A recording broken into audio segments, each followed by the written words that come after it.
శ్రావణ mega sale మీ CMR legacy of జ్యువెలరీలో విఏలో 50% వరకు తగ్గింపు. వివరాలకు సంప్రదించండి. నమస్తే రమగారు. నమస్తే జయ.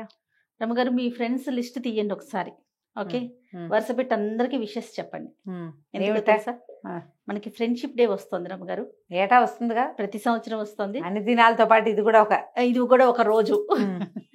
కాబట్టి మీకు లిస్ట్ ఎక్కువ కాబట్టి చిన్నప్పటి నుంచి ఉన్న ఫ్రెండ్స్ ఇంకా టచ్ లో ఉంటారు కదా. మీకు కొంతమంది ఉన్నారు. ఆల్మోస్ట్ ఏ క్లాస్ నుంచి ఉన్న వాళ్ళు ఇప్పటి వరకు ఇంకా టచ్ లో ఉన్నారు రమగారు?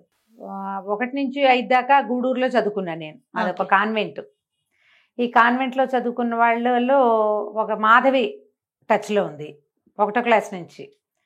4th క్లాస్లో చేరాడు జనార్దన. 4th నుంచి 10th దాకా తను హై స్కూల్ కూడా మాతో పాటే ఉన్నాడు. జనార్దన టచ్లోనే ఉన్నాడు.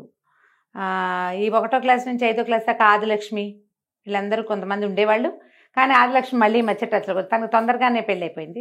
1 to 5th అయినా కూడా మళ్ళీ టచ్లోకి వచ్చారు. ఇంకా ఉన్నారు అట్లా. చిట్టుగూడూరు అంటే ఇప్పుడు మా సొంత ఊళ్ళో ఆడుకునే కజిన్స్ పిల్లలు వాళ్ళు ఉన్నారు కదా, చిన్నప్పుడు ఆడుకున్న వాళ్ళు. మా పెద్దనాన్నగారు మనవరాళ్ళని, అమ్మమ్మ వైపు, నాయనమ్మ వైపు, నాన్న వైపు, మా తాతగారి వైపు ఉన్న కజిన్స్ అంతా చిన్నప్పుడు ఆడుకున్న వాళ్ళు ఇంచుమించుగా అందరూ ఎక్కడైనా కనపడితే పలకరించడమో, లేకపోతే హలో కాసేపు ఫోన్లో మాట్లాడుకునే వాళ్ళు ఉన్నారు. ఇంకా లిస్టే ఉంది, పెద్దదే. ఓకే, స్నేహితుల అవసరం ఏంటి రమ్మగారు? అంటే ఇప్పుడు వీళ్ళు బంధంగా మనతో పుట్టరు కదా జయ. మనతో పుట్టిన వాళ్ళు అక్కయ్యలని, చెల్లెళ్ళని, వీళ్ళకి మనకి బాంధవ్యం రక్త సంబంధంతో పాటుగా బాధ్యతలు, బరువులు, ఏదైనా ఆస్తనో పాస్తనో పంచుకునేవో ఉంటాయి కదా. గిల్లి కజ్జాలు, అవంతా అన్ని చోట్ల ఉంటాయి అంటారా? అవన్నీ ఉంటాయి. కాకపోతే స్నేహితులతో ఏంటంటే బాంధవ్యాలు ఉండవు. మనం స్నేహాన్నే పంచుకుంటాం కానీ ఇంకా పెద్ద మన మధ్య డబ్బులు వ్యవహారాలు ఏం ఉండవు కదా. అయినా వీళ్ళు మన అక్కచెల్లెళ్ళు అన్నదమ్ములతో పాటుగా స్నేహితులు కూడా చివరిదాకా ఉంటారు.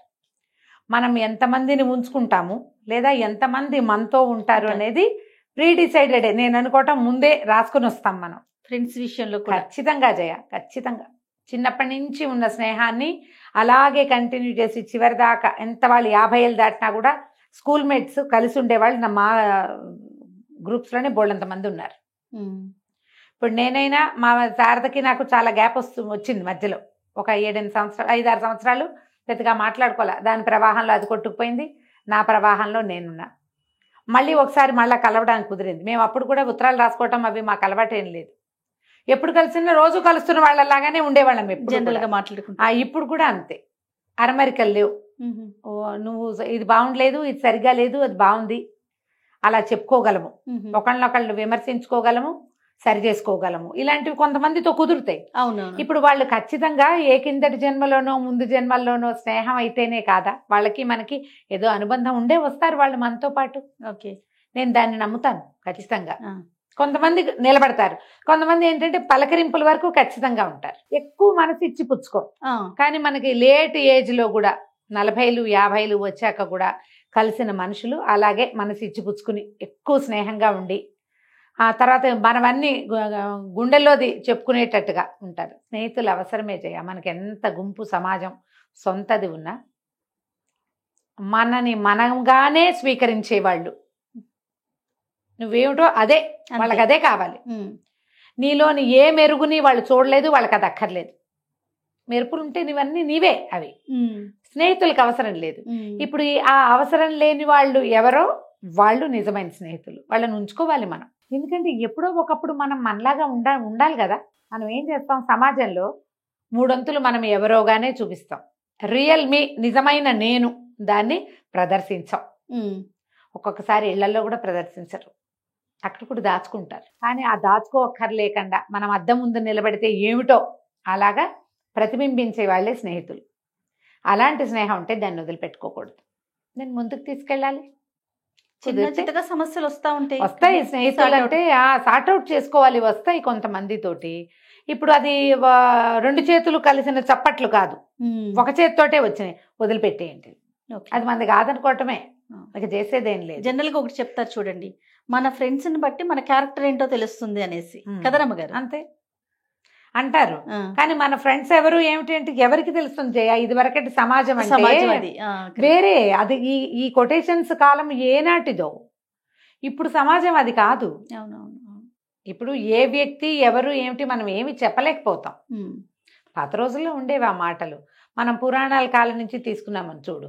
రాముడు సుగ్రీవుడు స్నేహం చేశారు, మైత్రి, అది కదా స్నేహం. ఏం చేశారు? సుగ్రీవుడికి సహాయం చేశాడు రాముడు. తనలాంటి భార్యని పోగొట్టుకున్న పరిస్థితి, అన్యాయం అయిపోయాడని నమ్మి అతనికి న్యాయం చేయటం కోసం అతను అడిగిన పని చేసి పెట్టారు. అవును, ఇద్దరు కలిసి ప్రమాణం చేసుకున్నారు, నేను నీకు సహాయం చేస్తాను, నువ్వు నాకు మైత్రి, మన ఇద్దరం స్నేహితులవని ప్రమాణం చేసుకున్నారు. స్నేహితుడి కోసం చేశాడు రాముడు వాలి వధ. తర్వాత సుగ్రీవుడు ఏం చేశాడు? మొత్తం ప్రపంచంలో నలుమూలలకి పంపించి వానర సేనని సీతమ్మని వెతికించాడు. ఇగో మీ ఆవిడ ఇక్కడ ఉంది, ఎలవయ్యా అని చెప్పల, నీతో నేను వస్తా, నీ కష్టంలో నేనుంటా, నువ్వు నా దాంట్లో నువ్వు నిలబడ్డావు, నా దగ్గర నువ్వు నిలబడి నాకు రాజ్యాన్ని ఇప్పించావు, అలాగే నేను ఈ భార్య కోసం వెతుకుతున్నావు, అది నేను ఇప్పిస్తానని తనదే సైన్యం. రాముడికి ఏముంది సైన్యం? వాళ్ళిద్దరూ అన్నా తమ్ముడు అంతే. మిగిలిన గుంపంతా వీళ్ళే కదా, వానరులే మొత్తం. తన సైన్యాన్నే తీసుకుని యుద్ధం చేశారు. చివరికి ఆయనకి భార్యను సంపాదించుకోవటానికి పూర్తి సహాయం చేశారు. ఆయన యుద్ధం ఆయన చేసుకున్నాడు. ఆయనకి సపోర్ట్ అంతా సుగ్రీవుడే కదా చేసింది. మళ్ళీ వెళ్ళి ఆయన పట్టాభిషేకం చేసుకున్నప్పుడు చూసుకుని వచ్చారు. తర్వాత కాలంలో చూస్తే చూడండి, దుర్యోధనుడు కర్ణుడు, వీళ్ళిద్దరిది కూడా విడదీయరాని స్నేహం. కర్ణుడు అవమానం పాలవుతున్న కర్ణుడిని గెలిపించాడు దుర్యోధనుడు. అధర్మం అని తెలిసినా తనని నిలబెట్టిన వాడికి చివరి దాకా నుంచున్నాడు అతనితో పాటు కర్ణుడు. అవి స్నేహం అంటే. మళ్ళీ అందులోనే అదే మహాభారతంలో ఇంకా 2 స్నేహాలు చర్చకొస్తాయి, కృష్ణార్జునులు. అవునండి కదా. ధర్మం పక్కన నిలబడి ఉన్న అర్జునుడితోటి చివరి దాకా భగవంతుడైన కృష్ణుడు నిలబడ్డాడు. నిలబడి ఆయన నేను యుద్ధం చేయలేను, నా వల్ల కాదు అంటే, సరే అనకుండా, సరేలే నువ్వు చేయలేవా, సరిపోని మానే అనలేదు. కర్తవ్యం బోధించాడు. స్నేహితుడంటే ఆయన. నిజమైన స్నేహం ఏమిటి? నువ్వు ఏ తప్పు చేసినా నీ వెనకాల నుంచోటమే కాదు, నువ్వు పొరపాటు చేస్తుంటే నిన్ను సరిచేసి నుంచోబెట్టడం కూడా స్నేహమే. ఇదొక రకం స్నేహం, అదొక స్నేహం. ఇది వాసికెక్కిన స్నేహం ఏది? ఇది కర్తవ్య బోధ చేసిన వాడు నిజమైన స్నేహితుడు. మళ్ళీ ఇదే భారతంలో మనకి ఇంకో కథ చూపిస్తారు, కృష్ణ సుధామ. కృష్ణుడు కుచేలుడు. పేదరికంలో ఉన్న కుచేలుడిని కరుణించాడు భగవంతుడి స్వరూపంలో ఉన్న ఆయన మిత్రుడు. ఉత్తమ మిత్రుల కథల్లో వీళ్ళ కథలు కూడా చెప్పుకుంటాం. నా మటుకు నాకు కృష్ణార్జునుడులు అంత అద్భుతమైన స్నేహితులు ఇంకెవరూ లేరు. అవును రమ్మగారు. ఎప్పుడు కూడా స్నేహితుడు అనేవాడు కర్తవ్య బోధ చేయాలి. ఆయన భగవంతుడు అయ్యుండి కూడా అయ్యుండి నిలబెట్టి అతన్ని పొరపాటు చేయనివ్వకుండా, కర్తవ్యం నుంచి విముఖుడు కాకుండా, బయటికి వెళ్ళిపోకుండా, నువ్వు ఇది చేయవలసింది, అది ప్రపంచానికే బోధించాడు కదా. ఇట్లా బోల్డ్ అని కథలు చెప్పుకోవచ్చు మనం. మనకు అసలు ఎన్ని రకాల గాథలు కనిపిస్తాయో చరిత్రలో కూడా. ఉత్తమ మిత్రులు ఎంతమందో చివరి దాకా స్నేహితుల కోసం నిలబడ్డ వాళ్ళు చరిత్రలోనూ ఉన్నాయి, మన జానపద గాథల్లోనూ కనిపిస్తాయి. ఇప్పుడు లేటెస్ట్గా చెప్పుకునే ఎన్నో రకాల కథల్లో కనపడతాయి కదా. ఈ తరం పిల్లలకి మీరు ఏం చెప్తారు అమ్మగారు ఫ్రెండ్షిప్ చేసేటప్పుడు? ట్రాన్స్పరెంట్గా ఉండండి. స్నేహితుల దగ్గరైనా కనీసం మీరేమిటో తెలియనివ్వండి. అవతల వాళ్ళు సరి చేయటానికి పూనుకుంటే సరే అయిపోండి, అప్పుడే స్నేహాన్ని నిలబడుతుంది. మిగిలిన వాళ్ళతో మనకి సమాజాలు చిన్నవి. ఫ్యామిలీ సమాజం, కుటుంబ సమాజం చాలా చిన్నది. మనకి తాతలు ముత్తాతలు అన్నదమ్ములు వాళ్ళు తగ్గిపోయారు. నాన్నలకు అన్నదమ్ములు, అక్క చెల్లెళ్ళు, అమ్మకి అక్క చెల్లెళ్ళు, అన్నదమ్ములు తక్కువ. మనకి తక్కువే. స్నేహితులే మనకి ఇప్పుడు ఉన్నారు. ఈ ఉన్న స్నేహితుల్ని జాగ్రత్తగా కాపాడుకోండి. ఇందులో ఈగోకి పోవద్దు, అహంకారానికి, భేషజానికి, వీటికి పోయి ఆత్మాభిమానం ఎక్కువైపోయి స్నేహితుల్ని పోగొట్టుకుంటారు చాలామంది. దాన్ని పోగొట్టుకోవద్దు. మనకి మంచి మాట చెప్పేవాళ్ళు చాలా తక్కువ ఉన్నారు. మంచి మాట చెప్పే స్నేహితులు కనుక దొరికితే వాళ్ళని పోగొట్టుకుంటే ఇక మీరు సంపాదించుకోలేరు, ఇంక దొరకదు. అది ఓసారి పోగొట్టుకుంటే పోయినట్టే. అంతేగా. వర్షపు చుక్క చేత్తో పట్టుకోలేదు, కిందకెళ్ళింది, వెళ్ళిపోయింది, పైనుంచి పడిందే కదా. మీకు అయాచితంగా లభించిన స్నేహితులు అందరూ కూడా మీకు భగవంతుడు ఇచ్చిన వరాలు. వాటిని కాపాడుకోవాలి. కాపాడుకోలేకపోతే ఇక చేయగలిగేది ఏం లేదు, ఇక దొరికిన దాంతో ఉండటమే. అయితే మళ్ళీ ఇందులో ఫిజికల్గా మనుషులు కలుస్తూ ఉండాలి జయ. మనం ఇవాళ రేపు ఏమయ్యాము, ఆన్లైన్ ఫ్రెండ్షిప్లు ఎక్కువైనాయి మనకి. ఎవరో ఎక్కడో అన్నోన్ పర్సన్స్, నీవు నేను సేమ్ టేస్ట్, ఆహా నువ్వు ఎంతో బాగా చేసావు, నీ అంత అందగత్తెవి నువ్వే, లేదా నీ అంత అందగాడివి నువ్వే, నీ అంత తెలివైన వాడివి, నీలాంటి ప్రవర్తన ఏం తెలిసింది నీకు? అవునండి. వాళ్ళు ఏం చూపిస్తున్నారో అదే కదా సినిమా లాగా. సినిమాయే కదా అదంతా. ఇప్పుడు ఏదైనా చూడు, ఏదో ఒక సినిమా చూస్తాం, కథానాయకుడు అద్భుతమైన వాడు, ఏమో బోల్డ్ అని ఉంటాయి, కళ్యాణ గుణాలు ఉంటాయి కథానాయకుడికి. మనం కథానాయకుడి ప్రేమలో పడతాం. కళ్యాణ గుణాలన్నీ రైటర్ రాసినవని, డైరెక్టర్ చేయించినవని అనుకోము మనం. క్యారెక్టర్వి, వ్యక్తివి కాదు. ఈ సేమ్ అలాంటిదే ఇప్పుడు మనకి ఈ ఆన్లైన్ స్నేహాల్లో కూడా వాడు నీకు నచ్చేవన్నీ చూపిస్తాడు. అవేవో రంగులు మారుస్తాయిట, పువ్వులు సీతాకోక చిలుకల్ని ఆకర్షించడానికి, మనుషుల్ని ఆకర్షించడానికి చేసేవి. వాళ్ళు ఒరిజినల్గా అది అవునో కాదో తెలుసుకోకుండా మనసులు ఇచ్చేయకండి అయ్యా. అమ్మ కూడా, అబ్బాయిలు అమ్మాయిలు కూడా. నీ నవ్వు బాగుంది, నీది బాగుంది, ఏవో బాగుంటాయి ఫోటోల్లో. 100 ఫోటోలు తీస్తే ఓ ఫోటో చక్కగా ఉన్న ఫోటో పెట్టుకుంటాం అందులో మనం. అంతే. అదే మన ఒరిజినల్ థింగ్ కాదు. ఒక గ్లాన్స్, ఏమన్నా ఒక చిన్న షేడ్ అది, అంతే. కాబట్టి కొంచెం జాగ్రత్తగా ఉండండి. చిన్నతనపు స్నేహాలు ఉంటే వాటిని కాపాడుకోండి, పాడు చేసుకోవద్దు స్నేహాల్ని. చాలా బాగా చెప్పారు అమ్మగారు. ఎందుకంటే ఆన్లైన్ మోసాలు, పెళ్ళైన వాళ్ళు అలానే, అంటే సందర్భం కాకపోయినా మళ్ళీ మాట్లాడుకోవాల్సిన విషయం కదా. చిన్నపిల్లలు అలానే చేస్తున్నారు, పెద్దవాళ్ళు, బాధ్యత తెలిసిన వాళ్ళు కూడా మొహం చూడకుండానే ఫ్రెండ్షిప్లు చేయటం, అది ఎక్కడికో దారి తీయటం, అదే జీవితాలని నాశనం చేసుకునే వాళ్ళని కూడా మనం చూస్తూనే ఉన్నాం కదా. కాస్త జాగ్రత్తతో ఉండాల్సిన అవసరం అయితే ఉంది. అయితే ప్రెసెంట్ మీతో రెగ్యులర్గా టచ్లో ఉన్న వాళ్ళు ఎవరైనా ఉంటే ఒకసారి మాట్లాడండి అమ్మగారు. ఫ్రెండ్స్ కొంతమంది రెగ్యులర్ టచ్ లోనే ఉంటారు జయ. శ్యామల కొంచెం ఎక్కువ రెగ్యులర్ టచ్. ఆవిడ మాట నేను ఎప్పుడు వింటూ ఉంటాను మీ నోటి వెంట, శ్యామల గారు. అంటే కొంచెం లేట్ ఏజ్ ఫ్రెండ్షిప్. ఇప్పుడు ఒక 2 ఏళ్ళు అట్లా, 2-3 ఏళ్ళు నాకంటే చిన్నవారు. మేము ఏదో సందర్భాల్లో 8-9 సంవత్సరాల క్రితం కలిసాం. నా దగ్గర చదువుకోవటానికి వచ్చారు. ఎలా కుదిరిందో ఇక ఒక విడదీరాని స్నేహం ఏర్పడింది. మేమిద్దరం మాట్లాడుకుంటూ ఉంటాం బాగా. అంటే ఇప్పుడు నేను బాగా ఓపెన్ అయ్యేది శ్యామల గారి దగ్గర. బాగా ఓపెన్ అవుతాను అన్ని.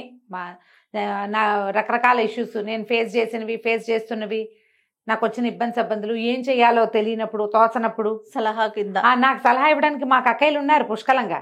అయినా సరే శ్యామల గారిని కూడా టచ్ లోనే ఉంటాను, రెగ్యులర్ గా మాట్లాడుతూనే ఉంటాం. ఒకసారి మాట్లాడండి అమ్మగారు, ఫోన్ చేయనా, విషెస్ చెప్పండి. హలో రమాగారు చెప్పండి. ఏం చేస్తున్నారు శ్యామల? చెప్పండి. ఏం చేయడం లేదు, చెప్పండి కూర్చున్నాను. ఏం లేదు, నేను స్టూడియోలో ఉన్నాను. చెప్పండి. ఫ్రెండ్షిప్ డేట్ ఇవాళ. జయ విషెస్ చెప్పిస్తోందని చెప్పండి. మీకు విషెస్ చెప్పించడానికి ఫోన్ చేస్తుంది జయ. అంటే నేను డేలు వాటికి పెద్దగా ఇష్టపడను కదా, అందుకని విషెస్ చెప్పకపోతే పోనీ ఒకసారి హలో అనండి. Thank you friendship day. You are my bestest friend. అదే.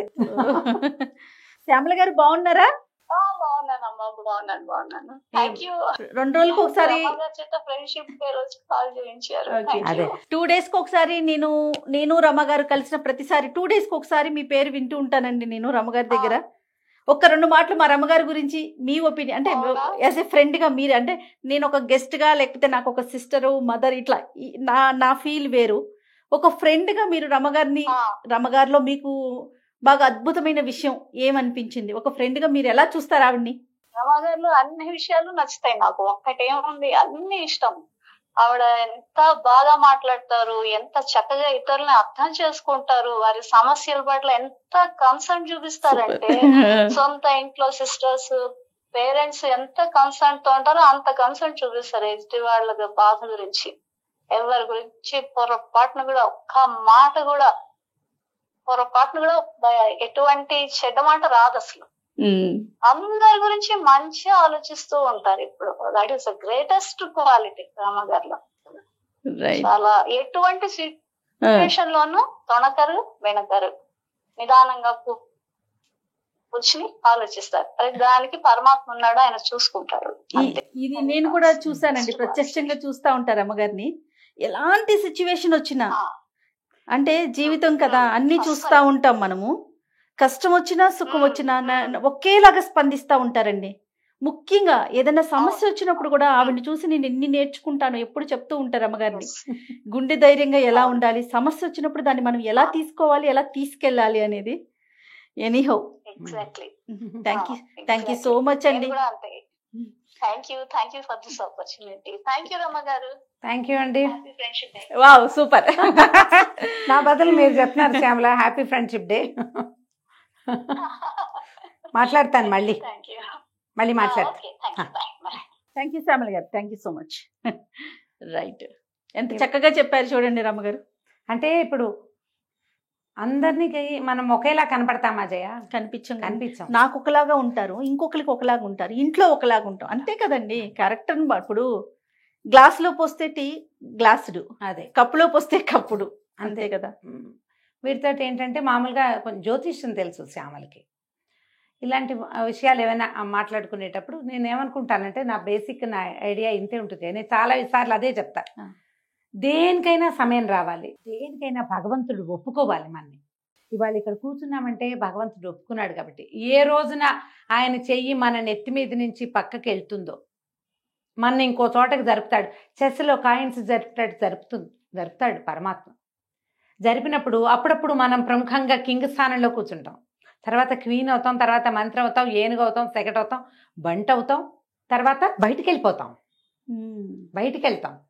నేను ప్రతిసారి ఇదే చెప్తా. కాకపోతే శ్యామలకి ఇప్పుడు అందరి ముందు కూడా నేను ఒక విషయానికి చాలా థ్యాంక్స్ చెప్పాలి.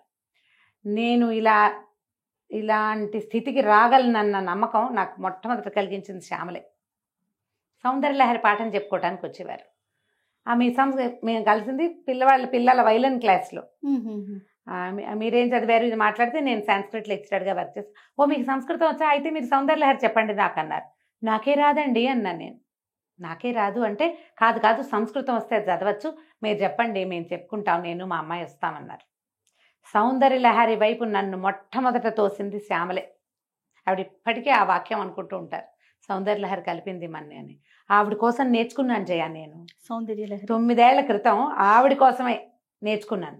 వస్తామన్నారు వాళ్ళు. ఆ తర్వాత సంస్కృతం చదువుకున్నారు. చిట్టిపిల్ల చిన్నది, రెండో పాప చిన్నపిల్ల, అప్పటికి 5వ క్లాసో 4వ క్లాసో. అది ఆవిడ పాప ఇద్దరు వచ్చేవాళ్ళు. వారానికి 2 లేదా 3 క్లాసులు. ఆవిడ కోసమే సౌందర్యలహరి చదువుకుని ఒక్కొక్క శ్లోకం మేమిద్దరం కలిసి డిస్కస్ చేసి అర్థం చెప్పాను జయ నేను. ఈ కొన్ని రోజులు గడిచిన తర్వాత ఏదో సమయంలో జ్యోతిష్యం గురించి వచ్చింది. మీ డేట్ ఆఫ్ బర్త్ ఏంటి, మీ నక్షత్రం ఏంటి, ఇలా కనుక్కున్నాక ఆవిడ ఒక రోజు పట్టుకెళ్ళి 2వ రోజు వచ్చినప్పుడు చెప్పారు, రమగారు మీరు చాలా ఫేమస్ అవుతారు. బాగా నవ్వాను జయ ఆ రోజు. ఈయనప్పుడే వచ్చారు, ఈవిడేనా అని ఎంత నవ్వారు డాక్టర్ గారు.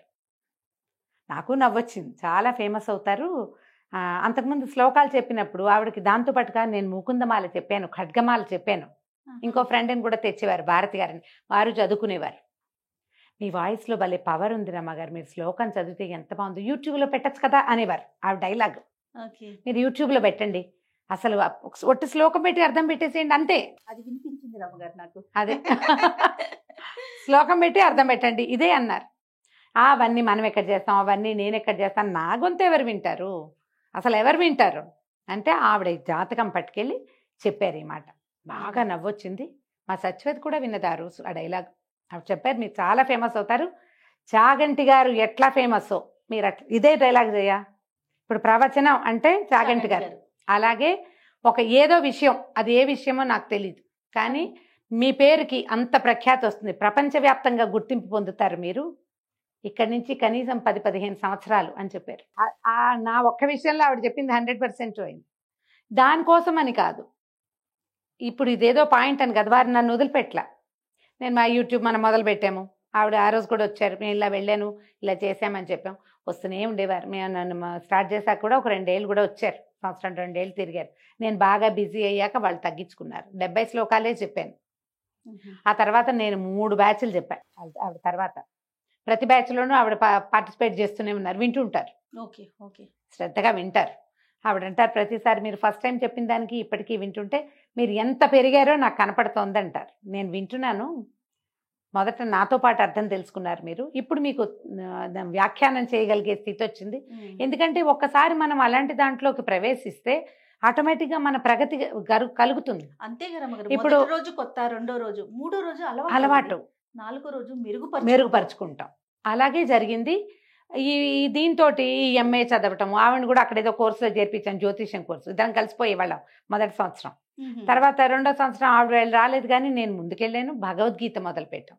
ఇంకా అది పూర్తిగా టర్న్ చేసేసింది నన్ను. అంతకుముందు కూడా నాకు ఈ ఆధ్యాత్మికమైన ఆలోచనలు ఉన్నా కూడా దానికి బీజం సౌందర్యలహరి. అది అసలు నా జీవితంలోకి తెచ్చిందే శ్యామల గారు. ఇక మా ఇద్దరికి ఇంకేం లేవు, మేమిద్దరం కామన్గా మాట్లాడుకుని అన్నిటి గురించి మాట్లాడుకుంటాం. నా ఏదైనా టెన్షన్ ప్రెషర్ వచ్చినా ఇంట్లో వాళ్ళందరితోటి పంచినా పంచకపోయినా ఈవిడితో పంచుతాను. నేను ధైర్యం చెప్తారు, అది ముందు ధైర్యం కదా. నేను కొన్ని విషయాల్లో ఆవిడకి సపోర్టు, ఆవిడ కొన్ని విషయాల్లో నాకు సపోర్టు. ఒక 9 ఏళ్ల క్రితం అంటే ఎంత లేట్ ఏజ్ ఫ్రెండ్షిప్ కదా. మనకి ఇలా చాలా మంది కలుస్తారు జయ. కొంతమందితో బాగా ముందుకెళ్తుంది, కొంతమందితో ఒక స్లోగా ఉంటుంది. ఇలాంటి ఇదే స్టేజ్లో ఇంచుమించు పరిచయం అయిన వాళ్ళు ఇంకా 2-3 క్లోజ్ ఫ్రెండ్స్ ఉన్నారు నాకు.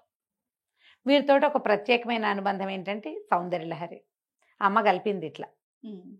ఏదైనా మనకి ఇలా ఒక అవకాశం తోటి కొంతమందితో స్నేహం కలిస్తే వాళ్ళకి మనకి కామన్ థింగ్స్ ఏమీ లేకపోయినా కూడా ఉండకపోయినా సరే స్నేహాలు వదిలిపెట్టుకోవద్దు. మనని ఎవరు యూత్గా ఎప్పటికీ యవ్వనంగా ఉండేలాగా, అలాగే అనాలి, దాని యూత్ అంటే అదే చెప్పాలి కదా. అంటే మనంగానే ఉండేందుకు ఇది దోహదపడుతుంది. చిన్నప్పటి స్నేహాలుండి ముందుకు తీసుకెళ్లారా మంచిది.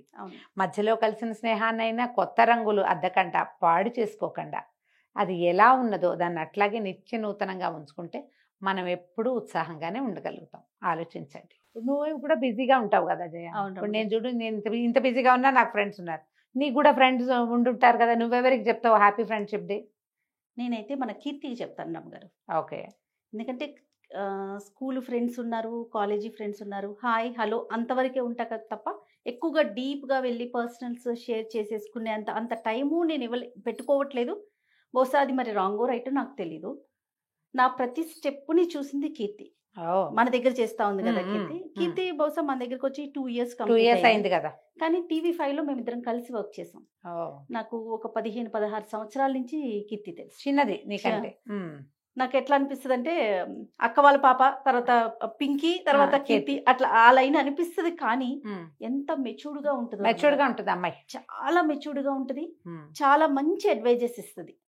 నాకు ఏదైనా సమస్య వచ్చినప్పుడు లేకపోతే నేను ఏం చేయాలి నాకు అర్థం కానప్పుడు, ఇప్పుడు కాదండి దేవన్ నుంచి కూడా నా వెన్నంటే ఉన్నది ఎవరంటే నేను కీర్తి. సో ఈ సందర్భంగా నేను కీర్తికి చెప్పాలి హ్యాపీ ఫ్రెండ్షిప్ డే. మీ ఫ్రెండ్స్ అందరికీ హ్యాపీ ఫ్రెండ్షిప్ డే చెప్పుకోండి. అయితే ఒక రోజుకి దీన్ని పరిమితంగా చెయ్యొద్దు. ఏదైనా చిన్నది వస్తే మొదటే మీ అంతట మీరే మూడో మనిషిని రానివ్వకుండా, మూడో వాళ్ళు ఉండకూడదు. మధ్యవర్తి వచ్చాడు అంటే దాన్ని వ్యవహారం అంటారు, స్నేహం అనరు. కరెక్ట్ గా చెప్పారు కదా. స్నేహం అంటే మీరు మూడో వాళ్ళకి చెప్పకూడదు, మీ ఇద్దరే సార్ట్ అవుట్ చేసుకోండి. అలా గనక చేశారంటే ఎప్పుడు స్నేహాలు ముందుకెళ్తాయి. ఒకవేళ మీ స్నేహితుల్లోనే ఒకళ్ళు పూనుకుంటే సార్ట్ అవుట్ చేయడానికి అది ఓకే, కానీ బయట వాళ్ళని మాత్రం రానివ్వాలి, ఎంటర్టైన్ చేయకూడదు. రైట్. ఈ సందర్భంగా ఫ్రెండ్స్ అందరికీ కూడా హ్యాపీ ఫ్రెండ్షిప్ డే చెప్దామండి. అలాగే నువ్వు చెప్పు, నేను కూడా అలాగే అంటాను. చెప్పేశాను already. Thank you so much రమ్మ గారు. నమస్తే. నమస్తే జయ.